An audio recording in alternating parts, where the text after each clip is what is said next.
Sunday, Monday, Corey days. Tuesday, Wednesday, Corey days. Corey day. What a day for YouTube. This content is ours. Scoop along with me those Corey days. No scoops. Hey, you guys. Welcome to the Steele Wars Hyperchat. I am Steele Saunders and I do love Star Wars. And it is Thursday, 9th of September 2021, as the intro alluded to. It's one of those Corey days. Hey, Corbury. Hey, Corbury. Corbury! Yes! An accidental. That's way better than Kim Ye or whatever they call them. Yeah. Corbray. We're here with Corbray. That's funny. Corey Van Dyke. Oh, what's up, man? Aubrey, how are you? Good. How are you? Now, I'm startled. We've got so much to talk about, everyone. Yeah. We've just got the confirmed Knights of the Old Republic remake. We've got. I've been crying on and off today because of that. You've been what? Sorry. I've been crying on and off today because of that. Ah, I thought you said crabbing on and off. And I'm like, you've just been walking sideways along the beach, back and forth. You're so excited about it. That makes sense. That does make sense.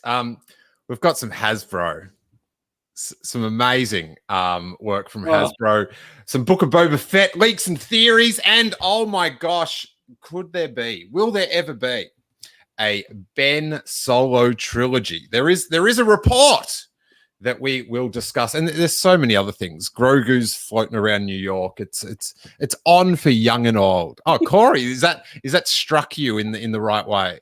I woke up at around 6:30 in the morning today, and Aubrey showed me a picture of Grogu overseeing the world, and it's probably my favorite thing that I've ever seen come out of Star Wars ever. The fact that there's going to be a giant Funko Grogu just flying over.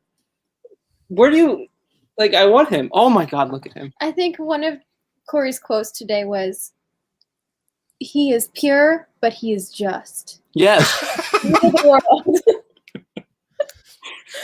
So we'll get to it now. That Corey's so excited about it. I was so excited just to vibe check you for an hour about these Hasbro releases. Oh, we'll get there. Don't worry. You can still do that. But this video game, this floating Grogu, you're ruining my vibe checkathon that I had planned. The balloon is set to measure. Macy's Thanksgiving Day Parade. If it's a very it's as American a tradition as you can get. It was in Seinfeld. Damn it!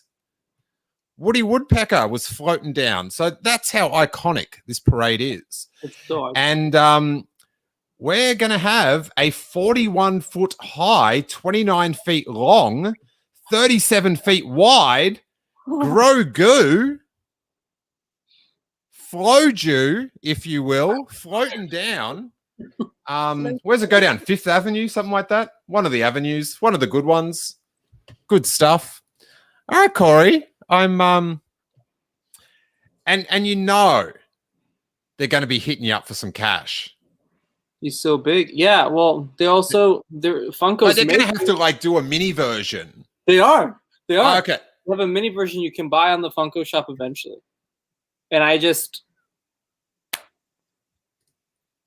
can't even begin to explain the joy that I felt reading that this morning. It was I'm so excited. I even made him my little Twitter banner because he's just so pure and just. And I can't wait to see him flying through Macy's Day Thanksgiving Parade. So much so that I even considered this morning thinking, should I go? I'm not, but I thought about it for a minute. That was the real thing where he was like, we can go. And I was like, really? On one hand, I'm like, you're an idiot.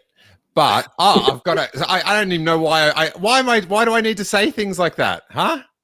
Why? When I can just. What were you thinking about doing, Corey? I wanted to go to New York to see the big baby. You idiot. See, beautiful stuff. Perfect. It's like poetry, so if they rhyme. Anyway, but I would like to see the vlog, as they say, of you like getting on the plane, sitting on the plane, getting off the plane, getting on the train, getting out. Be the best. Buying the shirt, the official Funko licensed shirt. Oh my goodness! Then they have his little. Wait, I'm staring at it. I was doing Corey staring at the bloody balloon. Sure, if you're listening to the podcast, it's terrible listening, but just imagine. And then this is how it would end. This is how the vlog would end. All right, guys. Well, yeah, me and Aubrey, we've had a great time, and the big the Grogu is so cute, wasn't it? So cute.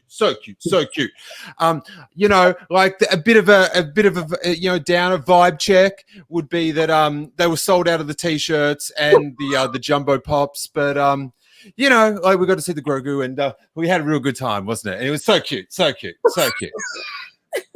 would be it. Yeah. We'd be able to visit Emily. Exactly. Emily lives in New York, so there's a highlight. Perfect excuse. Okay. Now I'm gonna go see Grogu. All right, we're running the format now just off segues. All right, you're doing a great job. Thank you, Corey. You really cause our buddy Emily Lind did. She got hurricaned on, everyone. Which is bad. And if you can see the video here, or not if you're on the video version, I should say, there's a photo of her bedroom totally flooded. It's like a foot deep of water. A lot of stuff was lost and it needed to be replaced. So we've set up a fundraiser, which is pinned to the top of my Twitter, and we are helping Emily Lind recover. She's been like a great friend of mine for like maybe 5 years or something. And she does the Canobite Dispatch podcast. And we all love her dearly. And our goal was $10,000. And amazingly, and a credit to the person she is, we have raised $10,050. Oh, wow. But true to her form, she said she's going to be sharing the cash with a few of her neighbors. That is so sweet. So I'll post that in the chat. I'm not sure if links work in the chat, but it is posted to the top of my Twitter address. So there is that, and just tremendous. That because I just couldn't imagine every morning just waking up and just like going, I don't have all this stuff. Corey showed me a photo of her books, and I'm a big book person, so it's like, oh no, it's so sad. Yeah. That's so awesome that so many people are so supportive and helping her. Yeah, absolutely. That's a great, and it's cool that you guys even went past the goal that you had. Now, Corey, you've been very complimentary of the whole thing, but Emily is actually in the chat. You might want to recant your support of this because she says, I live in New York City and I would never go. Yeah, so don't donate anybody. It's okay. Let her go through it herself. No, not at all. Just deal with your puddle. Deal with the puddle. Yeah, that's all it is. You take the towels and no. You get Grogu, it's fine. No, it is awesome to see the support of the community. Aww. Yeah, it's awesome to see the Star Wars community come through. It is, and hopefully, just more blessings continue for Emily throughout the year. 100%. Hashtag blessed. Speaking, another segue. This is out of control, you guys. We are on fire. Speaking of hashtag blessed, that is what many fellow Star Wars fans were feeling today as I'm getting teary again. Oh my stars. Knights of the Old Republic Remake is the legendary tale remade on PlayStation 5. We've got a Jedi. Is that Darth Revan, everyone? Yes. I've never played. And I do want to know, how long would it take me to play the entire game? Okay, Aubrey, I think you should give your background on this so that people know how enthusiastic you are about Old Republic, and give Steele the full rundown. So I played KOTOR. Let's see, like middle school. So Knights of the Old Republic and Knights of the Old Republic 2, and it's like my favorite era in Star Wars. Then I played Star Wars the Old Republic at launch. I've read all the comics and books. So this has been very big. This is what really, really, really got me into Star Wars more than I already was, which was already a lot. So this is my Star Wars. Yeah. And I'm so hyped. And this is like a big thing. So yeah. Well, I remember when we first met, you were telling me about it, and I was like, I know it, but not really. So you automatically knew more about Star Wars than I did. It's the best Star Wars. and Jennifer Hale is voicing Bastila, and it's definitely so good. This was definitely your Clone Wars saved moment. Yes. I would say, well, we're like, I was in the restroom and Corey was like, "Oh, by the way, like KOTOR remake was just announced." Like very blasé, and I was like, "Excuse me?" And I like made blasé. What? Like you were just very casual. I said that they announced the Old Republic remake. Can you believe it? And I showed it to you. You said it very casually. I did start watching the trailer. Yes, I heard him starting the trailer. I was like, no, you can't watch it before me. God, trouble on Corey Island. Rough weather ahead. You're going to get a hurricane. Yeah. So just tell us what this game, when it came out, and what it's about, and give us the gist, Aubrey. Okay, so Knights of the Old Republic 2, or Knights of the Old Republic 1, the main character is named Revan, and it came out in 2003, and basically it's like what the medieval times is to us, but in the Star Wars galaxy. So it's hundreds, thousands of years before. Got you. I actually thought you meant the theater restaurant then. That would be so cool. Oh my goodness. I was like, what? It all takes place in a theater restaurant. But yeah, so it's a long time ago when the Sith are at they used to be at their very peak power in the Old Republic. But they aren't really anymore, and they're hidden in the unknown regions, and the rest of the galaxy and the Republic have no idea. And there's no ruler 2. Is that the go? They haven't started that yet? This is pre-Bane. Okay. So basically, there's something called the Jedi and Mandalorian Wars, which in new canon they've kind of hinted at, but they haven't said too much. But like in Rebels and Clone Wars, but in this version, basically the Mandalorians decided that I think it was Mandalore, not the ultimate, but one of the Mandalores basically becomes a giant warmonger and tries to rule the galaxy. And the Jedi, they're very they kind of do their own thing way more than in the movies. And they help the Republic, but they're very, very separate. So Revan is a Jedi Knight and decides, hey, you know what I'm going to do? I'm going to go and fight the Mandalorians. And the rest of the Jedi Council is like, no, you're not supposed to get involved in war. And then basically Revan's like, screw that. I'm going to do whatever. So it's called Star Wars. Exactly. Wars is in the title, Jedi Council. Yeah. So Revan brings his or her apprentice Malik with him or her, and they fight the war, and they become huge, and basically the power gets to their heads, and they do a bunch of like super illegal stuff to the point that the Jedi are like, okay, we might have to take Revan down because Revan's do they jaywalk? Do they jaywalk? I mean, probably. Okay. Yeah. Interesting. They commit genocide. It's crazy. So at some point they go and decide that they want to explore the unknown regions. They go. Who would? And when they come back, they're evil. And they've turned to the dark side, and they say that they're Sith. So Darth Revan and Darth Malik try to rule the galaxy, and in the end, one of the characters named Bastila Shan goes and wipes Revan's mind.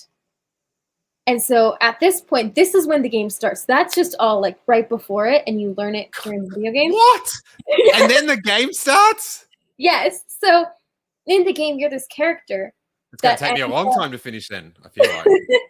In the game, you're this character who, like, you don't really know what's going on, and you have to save Bastila because they're, like, Malik is now the big bad in the game, and he's trying to rule the galaxy and is after you and after some Jedi that are with you, and you have to go. And who are you, Bastila? Is that what you said? No, that's another character. The character. Oh, who are you? Are you Revan? You don't know that yet, but yes. So you go and you have to put together a bunch of things called star maps because Malik is trying to activate this piece of ancient Rakata tech called the Star Forge that basically is supposed to wipe out like planets. And so you have to go and piece it together so you can find the Star Forge before Malik. At some point, Bastila turns evil. You go, and when you meet Don't say the whole story. Like just I was about to say, are you? Well, Malik basically is like, "Hey, you're Revan," and he's Luke's dad. So basically, then it gets to the point where in the game, because the BioWare game, you can choose: is your Revan gonna choose to be evil or choose to be good? Are you gonna do light side, dark side? You can be a gray Jedi. That's where gray Jedi originates. And then you can have different endings and stuff. It's really interesting. So you can defeat Malik, or you cannot. You can use the Star Forge for yourself. So how long is it going to take me if I want to play this game? Like a few days. I would mod it up if you just want to be there for the story. I think so. A part of it was yeah. I'm just going to watch the story. We're done. Yeah. So BioWare, when they made it, there's no more to discuss. You don't have to don't try to sell me on the game. If there's a movie, if I can just watch the bootleg YouTube thing, maybe I would, because it's based off. I'm not going to watch the new. I'm not going to watch the old one. I'm going to wait for the new one. Wait for the new one. It's based on I'm going to be like, mechanics. I'm here for you, Revan. It's based off of RPG mechanics. So you have to like do the whole point system and everything on whether you want your strength to be this. My points are high. It's really hard. So if I were you, I would mod it up if you want to play it or just watch it. No, I'm not. Don't. Just you suggesting that I'm going to play it is just it makes me tense. I'm like, I don't have the time to play it, Aubrey. Fire did a non-buggy port of it, and you can play it on your phone. All right, can you just shift the camera a little bit, Corey? She's not listening to my. I've said I'm triggered by her suggesting I'm going to play this game. It's making me tense. It's bringing up feelings of anxiety, and she persists. So, I think you would like it. I think some. Why? Good work, Yoko. You broke me. No. KOTOR gets a bad rap because of some of the crazy fans. I haven't played it. Yeah. Imagine being crazy fans. Hard to imagine. Where would I find one of those? I can't wait to play it on the PlayStation 5 in like 7 years from now. It'll be great. Good. I'm like Steele. I do the same thing. I watched the YouTube like story. Like when Fallen Order came out, I just watched the YouTube like hour and a half movie of it. And then to get like a little Star Wars movie. Well, I at least commend people who at least watch the gameplay. Oh, no, Nick. No, I'm not, Nick. I'm not going to play any Star Wars game. I'm going to watch the movie, the little clip thing. Nick, you're on Facebook commenting, triggering me now. There's some people who won't even go and look at the gameplay. What they'll do is just look at Wikipedia and they'll be like, "I'm a total like KOTOR expert and no one can top me," and then literally just got done with arguing with some troll on Twitter who clearly only has looked at Wikipedia and thinks they're the expert, and I've been like, oh my goodness. So yeah, definitely at least watch the playthrough. I like The Mandalorian and all that. It's a good show. It alludes to some KOTOR stuff, and Ryan Johnson said that KOTOR inspired a lot of The Last Jedi for him. So it's unannounced when it's going to come out. Yeah, but it will be on PC and PlayStation 5, and then other things, your Game Boys, etc. later on. Yeah, it sounds like it's PS5 at launch, then a little bit later PC. Yeah. So first, only PlayStation 5, which no one can get right now anyway. So basically, you can't play the game. Yeah, unless Ever they again. maybe they'll do an Old Republic PlayStation 5 bundle. They'll have a special PlayStation. Oh, they'll bundle, baby. Oh, I yeah. love the bundle. What if it looks like Starforge? I don't know what that is, but maybe. Sounds like they're overhauling the story though, so it might be very different. We'll see. I thought it was just like a straight up remake.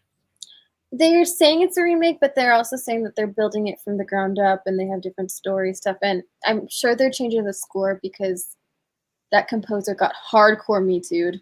So it's just they have to retool a lot. Yeah. All right. Well, from the dizzying heights of floating Grogu's and remade video games, let's talk Hasbro. I've decided I like this. What? Corey Van Dyke is now currently surrounded by the newly announced prototype vintage retro Stormtrooper. He's got a bigger frown than the Stormtroopers do. The way that I found out about this was I woke up at 7:55 in the morning yesterday. I woke Aubrey up and I said, "Let's watch this live stream." They started it with this, and that's when I knew. They started it with this. The first thing they said was, "We want to talk about our new expression of Star Wars collectibles with the prototype series," and immediately I went, "Oh, like I know Steele is just riding this high right now." And then they showed this and that he's got different guns now. Look, the guns are different colors now. Look at that. How exciting. And wow. Blasters. Why is it, huh? They're blasters. I don't know what this thing is, honestly. It's just a... All right. Well, I so they've done like they did the Vader. Then they've done a Boba Fett. And I thought when they brought out the Vader, I was like, oh, that's cute. I think it was like maybe a convention exclusive or something like that. Then they did the Boba Fett, and it's like, okay, yeah, that's at least it's funny because Corey hates him, so that's cool. But I don't like to do the Stormtrooper and in a sea. Like they've released all these new like toys that are coming out, and from what I can tell, there's not a new character in that format. Is that right? Like, there's no new costume. Like, maybe there's like they've done the 6-inch Mandalorian, and he's going to have the mud. That's as close to a new figure that there is, yeah.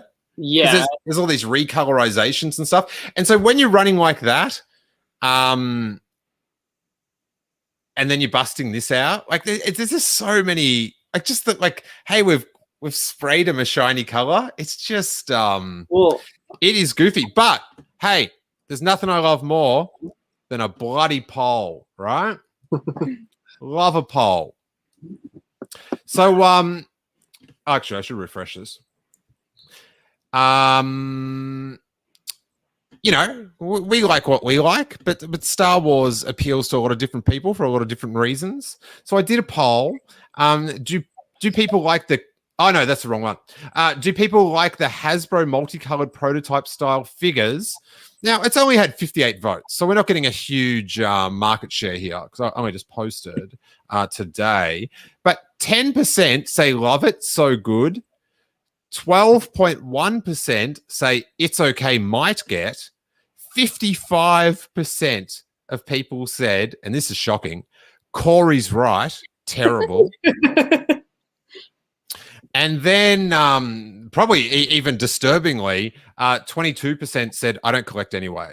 So, yeah, the 10.3%, or the 4.3% rather, or I guess it is 10.3% now that say love it so good. I just kind of don't think they're actually going to buy it. Calling them out. Well, here's Steele. I have rehearsed this because I think this is the perfect way to go about calling Hasbro out. I think this is perfect. I want to look at this through not even the collector perspective, but a kid's perspective. Okay. I know one thing as a kid that always kept me engaged with Star Wars collectibles and even Star Wars itself was when Clone Wars was airing. They would always drop, every 2 to 3 months, they would drop a new wave of Clone Wars figures that had to do with whatever arc or episode or season was going on. Mhm. So every time you go to a store, you'd find something that was relevant to what was coming out at the time. They did that for the vintage collection as well. So they would always make sure to drop movie waves and things that people wanted. Nowadays, how can you keep kids engaged with Star Wars toys or even Star Wars at all when a lot of what drives Star Wars is their toys? So when a kid goes to a Target, and not just like, maybe a kid ages like 5, 10, whatever, and they're starting to learn how to collect things and they're getting excited about new releases and all that. Like, no kid is going to want to buy a purple caved Grief Karga, right? Like, you can get the regular ones still everywhere. Like, a kid walking in is going to want to buy, what's relevant to what's currently airing. So Mando Season 2 just came out. Someone's going to want to buy a Boba Fett or a Cobb Vanth or an Ahsoka or a Dark Trooper or a Luke or Din without his helmet or all these different things. But dude, you're just calling out banger after banger after banger. It's crazy. Like, dude, I mean, even if not just the Black Series, but why isn't there a dedicated kids line of 3-inch figures as well? I went to Target on Saturday to pick up a present for one of Harry's friends, and the little boy Dario's mum said, Star Wars is one of the things he's into. So I'm like, oh, let's go. Literally nothing there. Just a gape and some pegs, and some like plush Grogu. So I'm just like good business is like, if something sells, is being able to refill. Like, that's a chance to you can then sell more stuff before the next booked order gets in.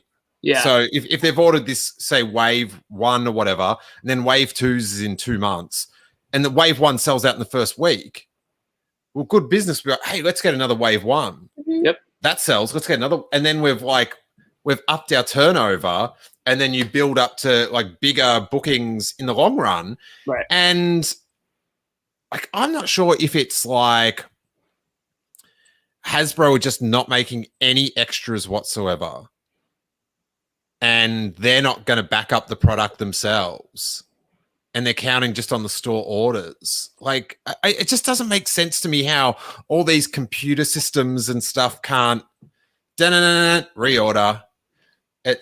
Is there no, are they just not making any extra stock? Which, like, over like the last 3 years, it's been pretty like disaster. Like that wall, it's like, I don't know how it is everywhere else. I see a lot of photos that are pretty dismal, and but at Target in LA, there's like rarely a thing, and the ones, to your point, that stick around are characters that have sort of been dead for a year and a half in the, like vintage Snokes and stuff. Like, if you had pumped out all those Snokes before The Last Jedi, bang, you're putting a Holdo out like 3 months after she's dead.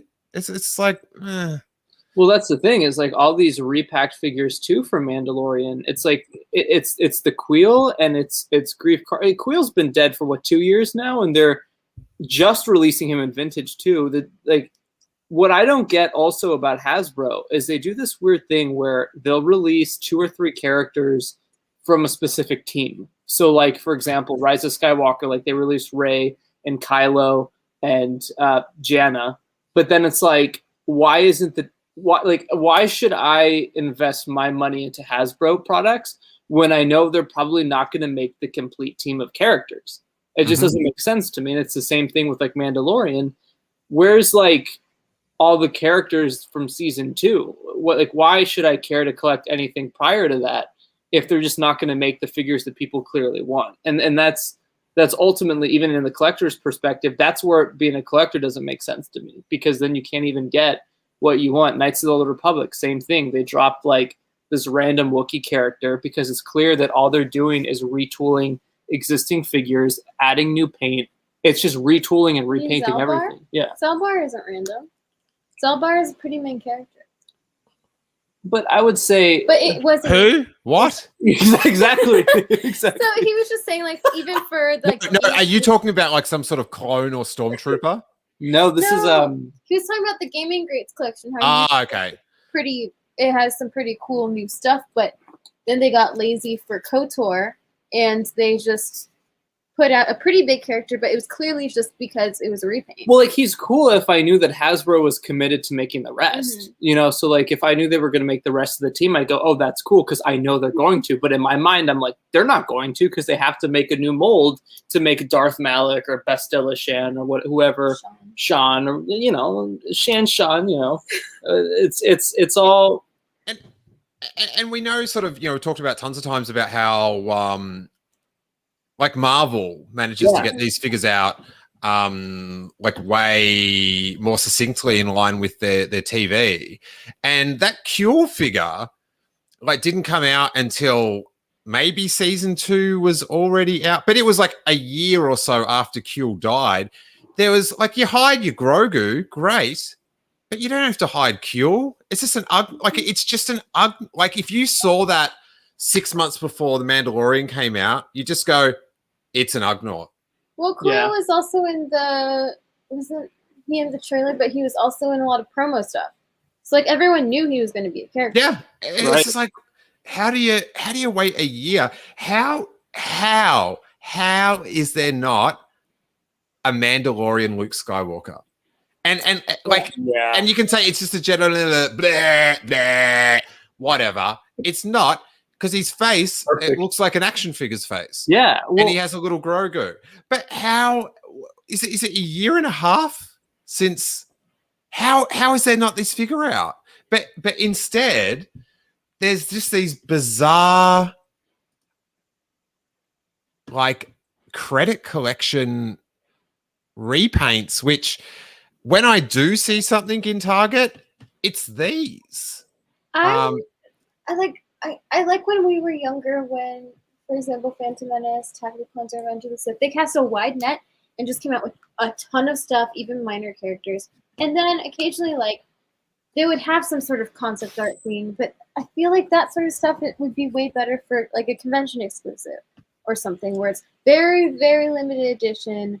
Oh, look, you like concept art and you want something, like, super, super, super nerdy, to the point that it's meta, okay, then we'll release it for a special event. What was but funny, instead of just regular, like. But when you're doing it twice, like you're doing the prototype thing, then you're doing the credit collection or whatever it is, it's just like.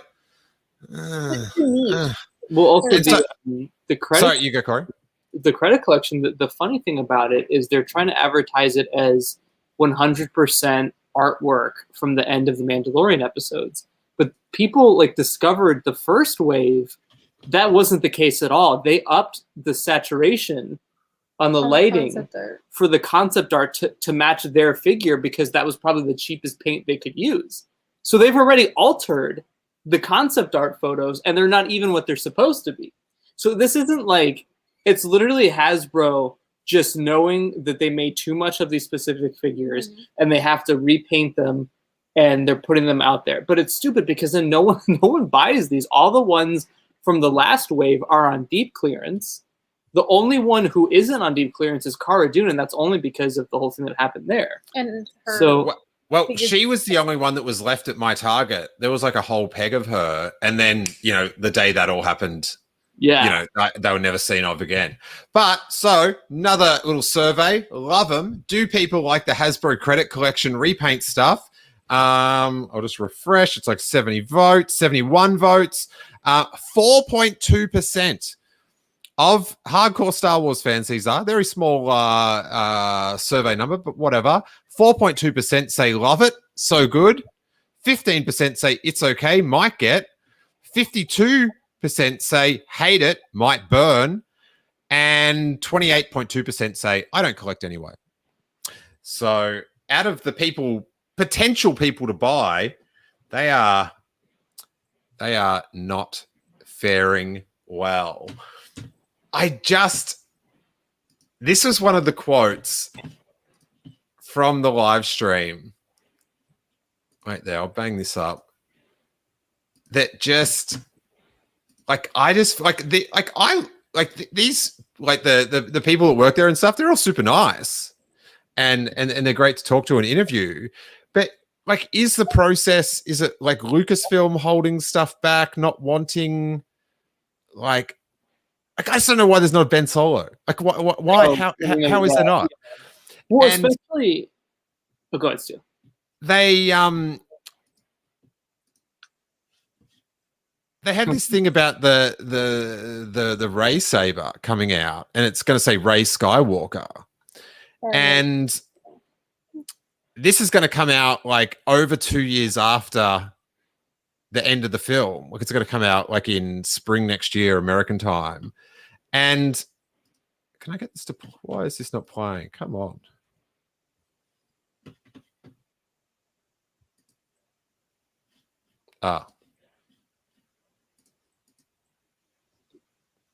Stop buffering.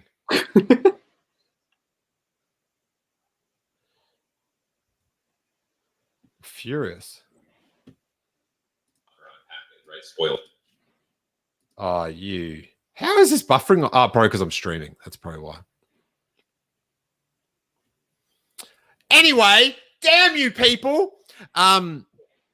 They were saying how, it's the first time we've had Ray Skywalker on a package. And they're like, yeah, it's really cool. And it's like 2 years.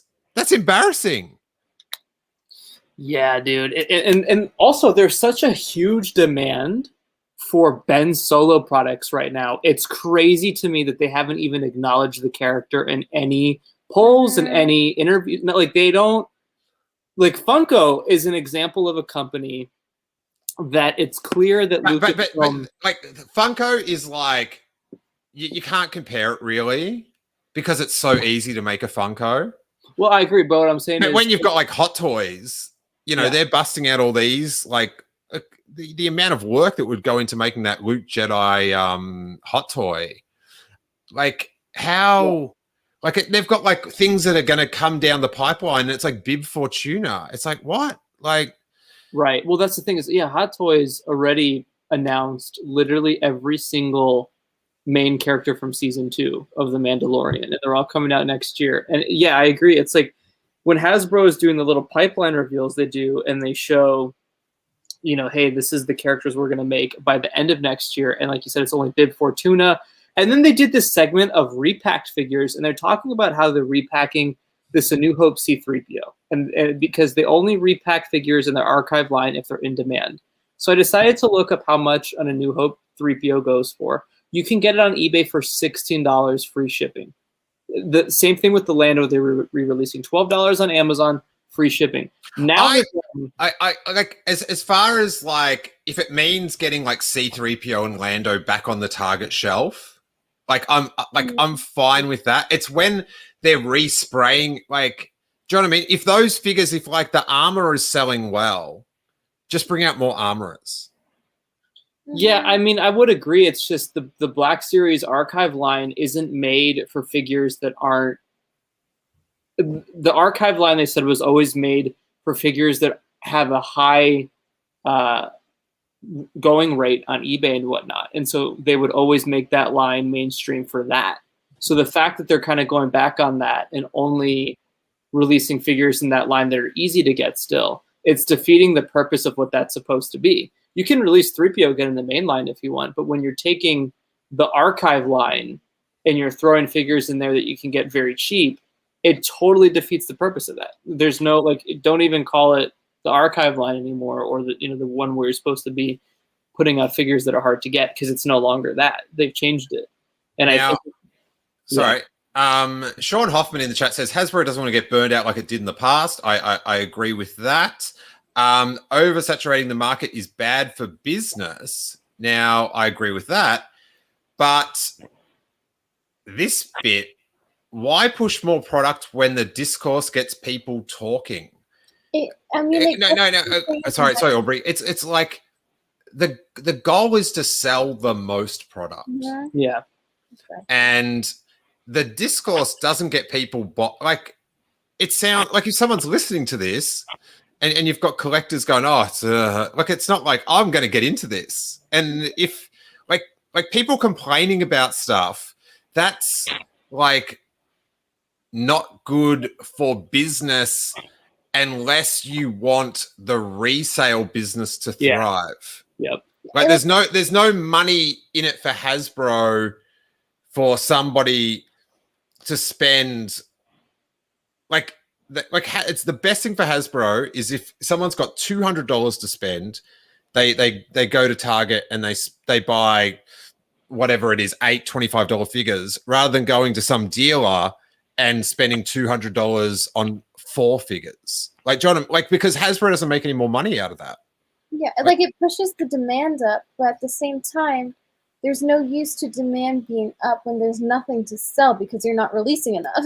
Well, yeah. See, James is right. Where like figures like Afra, who is going for crazy prices, that's who you put in the archive line. The first 3 waves of archive are all figures that go for crazy prices. So there's like even the Black Series R2D2 goes for a ton of money. You put him on the archive line, there you go. That makes sense because he's going for a lot of money. And yeah, I mean, I think even their mainline stuff is really bad. Like the pipeline here, we're gonna make a what was it? A vintage collection. I literally don't even remember because I don't even care. It's like Lobot and like all these characters that Lobot with the puffy suit. I mean, I know why they're making those, and that's for the people who want to like buy the original '96 vintage figures on a new card. But it's like if you're gonna make those, make sure you also have room for new collectors and kids that want to not buy a Lobot and a random Lando. Like it's just there's so much touch. But all those characters from Mando that you listed, it's just like they're banging. How do you not have those?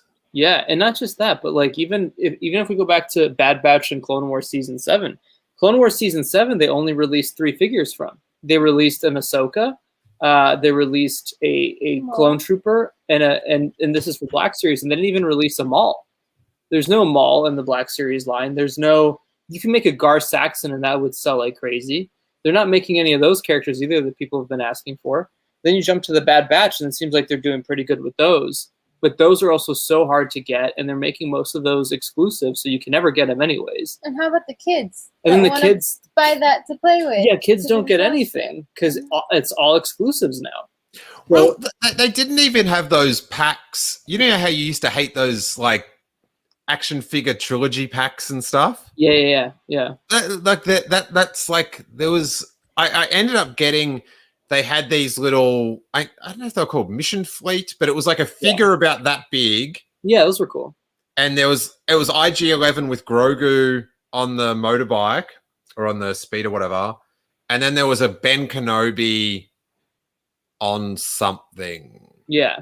But I couldn't get. I felt guilty because I was like, "Oh, these are from 2 different. They don't have corresponding like errors. Like this isn't canon." But I just did it anyway. So Ben Kenobi's going to meet Grogu. Spoiler. Yeah. Well, no, I actually love that Mission Fleet line.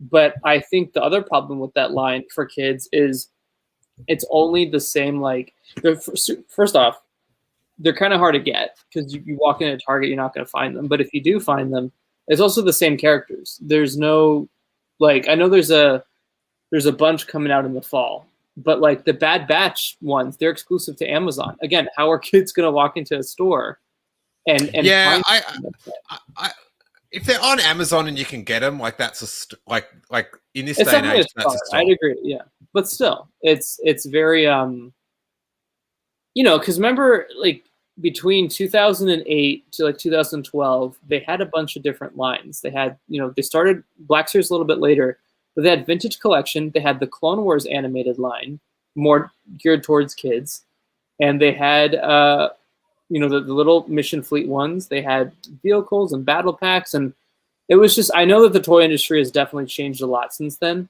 but like there should be an animated Bad Batch line too for kids who are watching Bad Batch right now, but there's just nothing. So yeah. It's very strange.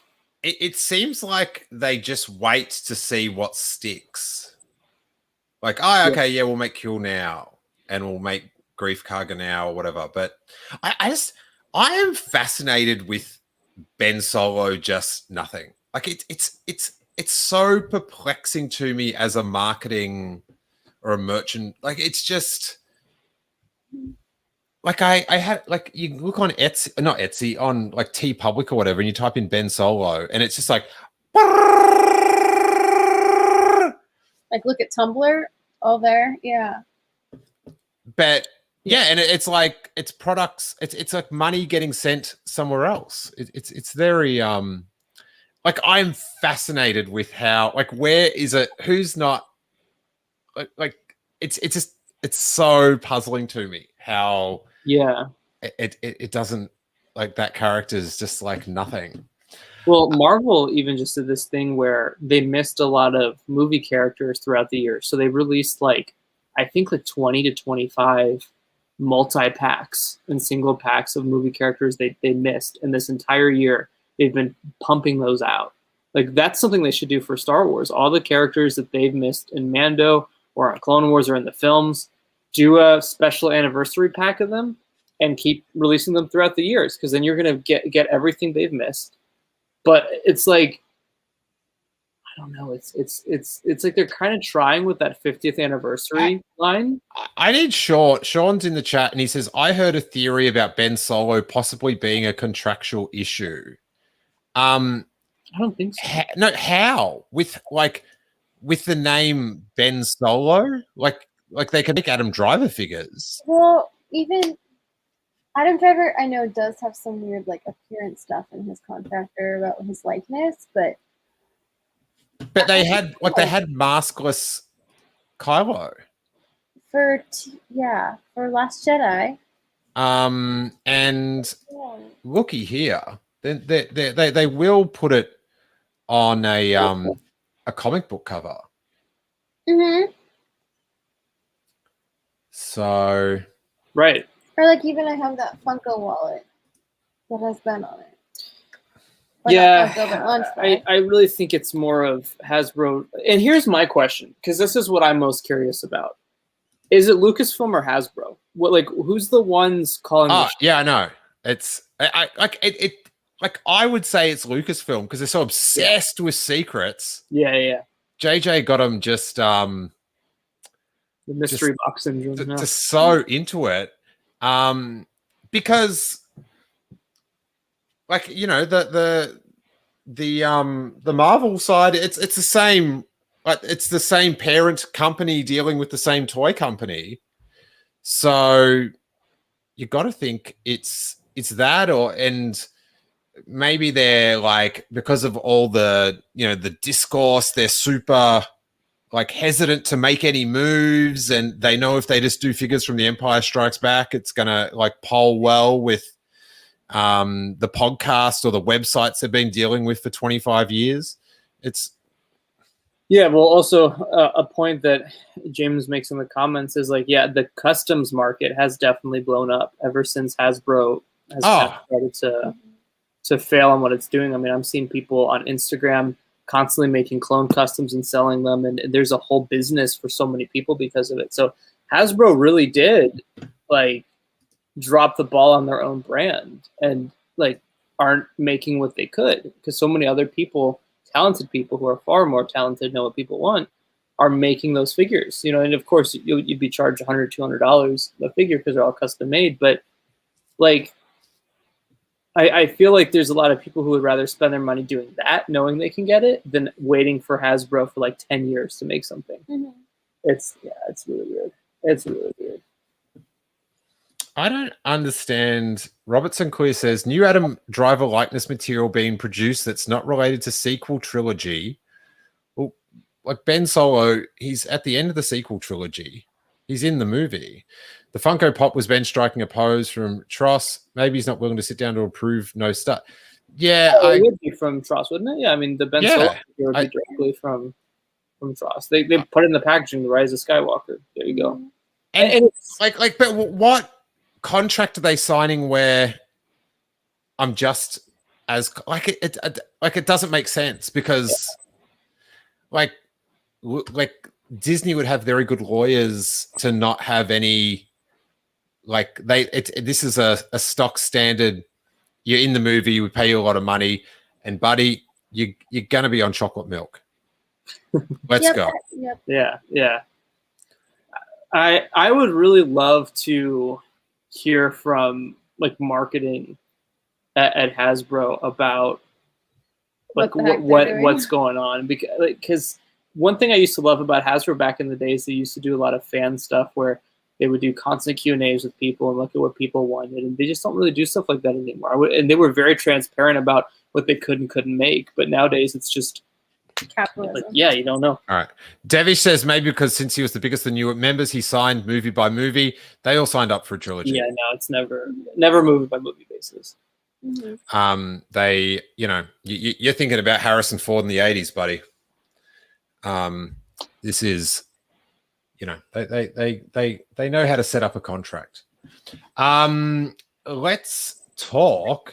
I think what is it, like 2-3 months from the Book of Boba Fett? Yeah. Yeah. Yep. I am absolutely melting underneath these lights in this LA sun. Like it is. No. I'm melting, but we shall press ahead. StarWarsNews.net had a few little tidbits of like leaks that are kind of these weird leaks where it's like if you watch the show, it's also like, oh yeah, well, that's what the show implies as well. Yeah. Mm-hmm. Yeah. One of which was, you know, that hey, OG Saunders' theory that he painted his outfit because there's going to be time flashbacks and all that. And about those flashbacks, this Robert Rodriguez, right, he's pretty amped, and he's saying it's going to like blow people away or whatever. I'm a believer. This Luke thing made me a believer. I'm putting it on the line. We're going back to that Sarlacc pit. We're getting this. We're going to get the best moment in Star Wars history, shot from a different angle. Yeah. And do you know what it's going to be? What? It's going to be pretty good. It's going to be pretty good. And I'm pretty sure it will be. This is why we do it. Yeah. Yeah. He's just so confident. He is. I mean, that would make the most sense. Why wouldn't you show what happens to him after Return of the Jedi? Well, haven't they said that they're going to be exploring like a lot about Boba's story? Yeah. So, yeah, it's reasonable that would occur. Yeah. I'm down. Like it doesn't. I'm sure the story is going to be good, but we have a chance to see Max Rebo again. Yes, it's Nice Noodles. I need a new song by her. No. Oh. And the other thing they got was that Boba Fett is seeking revenge, and from the hints that we got, like that, like, do you know what I mean? Like the trailer sort of heavily implies, that will happen. Oh yeah. Yeah. I think that would make the most sense. And so, like, I started getting a bunch of theories in my head. Would Luke be a target for him? Because I feel like he would. Because essentially, it's really Luke and Han that did him in. Mm-hmm. So I feel like he would have a vendetta against Luke and Han still. And my whole thing is, it's like, obviously he wasn't on the ship at the end of Mando season 2, but if Finnick talks to him, and obviously she does, is working with him, she could literally be like, hey. Like, that bit is so good that I don't even have time to think about where did he just went. Like, what? Yeah, he just left. And then he saw Fennec afterwards. Yeah. So, did he go to the bathroom? My whole theory is that Boba finds out from Finnick that was Luke. Like, Finnick doesn't even have to know it's Luke. All she has to say is there was a guy with the green blade and the black. Like, that's all. Where did he go? Well, he didn't he take off on the Slave One? They told him to come back later. Like maybe they didn't want the slave one to be destroyed, or Oh, so he was flown away. Yeah, he Yeah. flew off. Oh, He was never okay. in the I ship. see. He had- Okay, great. All right, Yeah. scratch that. Scratch Yeah, that. never in the ship. and in a way, like I think that did need to happen because if Boba saw Luke, he would know who Yeah, he he'd was go and be insane. very Yeah, yeah, unhappy. Yeah. All right. But I just reckon we're just gonna be just blown away. Mhm. High Yeah. hopes. Oh yeah. I'm excited. I think we'll see a lot of really fun stuff in it. Yeah, we're only like 2.5 months away now. That's weird that we haven't seen anything. It's not weird. That's Yeah. Lucasfilm. Yeah. It's up now. Their normal thing is like a month now. We'll see it a month before. Yeah. Like it's sort of. I feel like because of the format, it's like you want people to go subscribe, but you don't want people to sort of. You want them to to promote the things that are new that month because of the for. It's not like a film that you're building up and like it's sort of just like the platform. Bang! Next month you've got this. So I feel like they sort of keep to that 1 month thing, except when there's like a convention and all that sort of stuff. But hey, we have got up on the screen now, for me, a true highlight in the Rise of Skywalker, Benjamin Solo. Now, there is a report as I bring this up from Inside the Magic. Now they're Inside the Magic, so you've got to give them that. You know what I'm saying? They are. Why would they lie about?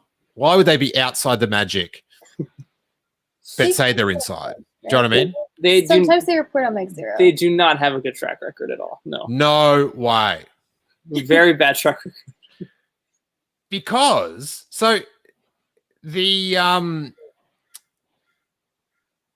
weird thing about this is, so it says Lucasfilm reportedly developing a new Ben Solo Star Wars trilogy. Now, I have heard a similar thing from someone that gets things right, that has the information. They normally have a pretty good track record. Okay. That there is like this, that this could be true. There is a thing which I always think with this sort of thing is like it's the same person telling multiple people. Like, do you know what I mean? If you backtrack, it's not coming from the art development room. It's coming from the same person. But it is tantalizing. And like how they bring him back, I'm just going to Darth Maul it and say, Shigaga Blue, like you can force the KG form, like whatever. Somehow, you just somehow it. I didn't even think about that. I would love that again. There's a precedent now, so yeah. I mean, I would be excited because I like Ben Solo, but at the same time, I'm like, oh no. I think overall the sequel series, especially with Rise of Skywalker, became kind of a dumpster fire. And how about we just let it die down and not touch it at all, or else it might spontaneously combust again. Yeah, I'm totally with you on that. But if they were going to make these films, they wouldn't come out for like 4 years. Yeah, so we'll heal. And if it's done right, one of my favorite sayings, then it would because if they incorporate what happened well and then had great stories that you enjoyed, a la the return of Darth Maul, you would go, well, that was odd, but I now have all these shows. That is true. I feel like the Star Wars community has been the most accepting of Darth Maul just randomly returning than anyone else randomly returning. And Devish says definitely wouldn't be Driver, but still, what more do you need? I would definitely be Driver. You can't do it without him. If they give him enough money. Oh yeah. Harrison Ford said he didn't want Harrison Ford. Harrison Ford, like that's like once you get back Harrison Ford, you can do anything. You know, if he wants like then he can do whatever independent film he wants, does a few of them, then he can go do whatever, or he can finance this, that, or the other. Disney can just, Iger can just, even though it's not Iger anymore, but it's still Bobby Iger, mate, just come in and just dump just a pile of cash, just like a Breaking Bad block cube. Now, and Sean, very good. So maybe they're holding all those figures for the trilogy. Yeah, that's that's one way, because they time stuff so well. They've just started now. They're going to like push away all their like core fans of that character. So then when they make the film, then they'll hopefully come back. Emily Lynn says, dude isn't hurting for work at the moment, but is he getting those sweet $20 million little years, at the office? Well, even Oscar Isaac was like kind of bad talking the sequel trilogy, but still he was like, but honestly, like if they give me enough money, right paychecks, even John Boyega too, they were both like, it's like, if I need a new house, I'll absolutely do it. Hey, I've just seen it's 5:06, so I better get going and wrap it up. But I've had such a fun time hanging and banging. We always have fun. I didn't even have time to congratulate Corey on his new curtain featuring green screen. I'm slowly putting things up. Yeah. It's a green screen, Corey. Don't. Oh yeah. Ow. Aubrey, where can the good people of the internet track you down? You can find me at Satellite Ties on Instagram and Twitter, as well as at Combor Call, where Corey and I make Star Wars videos. Yeah. Good fun. We're gonna do a lot of videos this week that should come out this weekend. So. Yeah. It was so cute. It was so it flew up above us. It was great. Can't wait for it. Hey, there's a few new videos on the feed. I did a really fun reaction to the Mandalorian making of documentary, where I sort of pause it and then start talk. It's very fun. It's very fun. So check that out, everyone. Also, you should also check out. There's a commentary of me and Hawes. Corey, you this will give you nightmares. Don't you watch it? Of a in the 80s on a kids' TV show, a kangaroo mauling a like the character, like the monster, like the Winnie the Pooh or whatever on the show. A kangaroo just takes him to the octagon. So that's up on the me and Hawes do a commentary of that. So it's all pretty sweet. I sorry to rush off, everyone. I was actually having a delightful time, but my parenting says that this podcast has gone on long enough. So may that force be with you. Sunday, Monday, Corey days. Tuesday, Wednesday, Corey days. Corey Day. What a day for YouTube. This content is ours.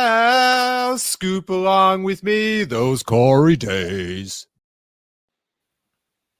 Ben Solo lives! Woo! In trilogy form.